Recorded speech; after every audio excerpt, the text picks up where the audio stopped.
Hello guys, welcome back to my channel. আজকের ভিডিওটি হচ্ছে ইংরেজি উচ্চারণের প্রথম ভিডিও। এই ভিডিওতে আমরা শিখব খুবই গুরুত্বপূর্ণ একটি শব্দের ধ্বনি, সেটা হলো ই। যেমন বিন, সি, থিম এর মধ্যে যে শব্দটা আমরা শুনি, অর্থাৎ যে সাউন্ডটা আমরা শুনি, এই ধ্বনিটিকে বলে লং ই সাউন্ড এবং এটি শুদ্ধভাবে বলতে পারা খুব জরুরি। তাই চলুন ধাপে ধাপে শিখে নেই কিভাবে এই ধ্বনি তৈরি করতে হয়, কোন ভুলগুলো এড়িয়ে চলতে হবে এবং কিছু মজাদার অনুশীলন। চলুন দেখে নিই কিভাবে উচ্চারণ করব এই ধ্বনি। 1. আপনার মুখ হবে হাসির মতো চওড়া, দেখে মনে হয় যেন আপনি হাসছেন। 2. জিহ্বার অগ্রভাগ উপরের দিকে বাঁকানো থাকবে, অর্থাৎ উপরের দিকে থাকবে। 3. জিহ্বার পাশগুলো দাঁতের গায়ে স্পর্শ করবে। 4. চোয়াল প্রায় সম্পূর্ণ উপরে ওঠানো থাকবে। 5. ঠোঁট থাকবে টাইট এবং হালকা টান টান, যেন আপনি হাসছেন, এরকমটাই মনে হবে। মনে রাখবেন, এটা একটি লং সাউন্ড, অর্থাৎ একটু দীর্ঘ করে বলতে হবে, যেমন ই ই। এখন আমরা কয়েকটি উদাহরণ দেখি। সি, অ্যাগ্রি, ইট, থিম, বি, সবগুলোতেই আমরা শুনি এই লং ই ধ্বনি।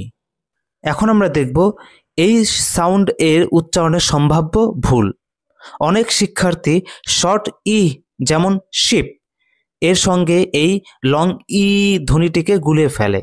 যদি আপনি শিপ এই শব্দটি উচ্চারণ করার সময় লং ই সাউন্ডটি ব্যবহার না করে শর্ট ই সাউন্ডটি ব্যবহার করেন, তাহলে সেটা উচ্চারণ হয়ে যাবে শিপ।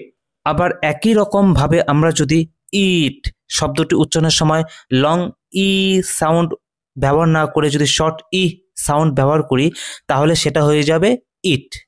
তো এই সমস্যার সমাধান করতে গেলে আমাদের এই ধরনের শব্দগুলো উচ্চারণের সময় মুখে হাসির ভাব রাখতে হবে, জিহ্বা ও ঠোঁট টান টান রাখতে হবে এবং শব্দটিকে দীর্ঘ করতে হবে, হঠাৎ কেটে ফেললে হবে না। এখন আমরা বেশ কয়েকটি অনুশীলন দেখে নিই যেখানে লং ই সাউন্ডের ব্যবহার রয়েছে।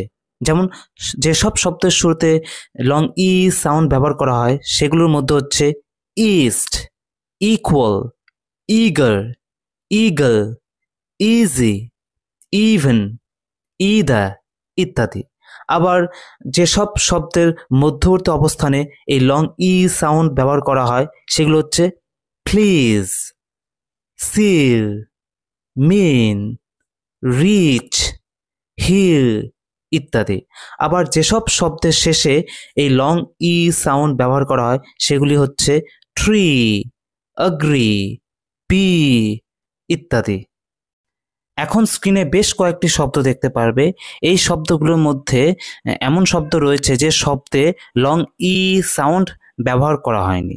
তো সেই সব শব্দগুলোর উত্তর জানতে চাইলে কমেন্টে লিখুন আনসার প্লিজ। আমি অবশ্যই সেসব কমেন্টগুলোর রিপ্লাই দেব, ঠিক আছে?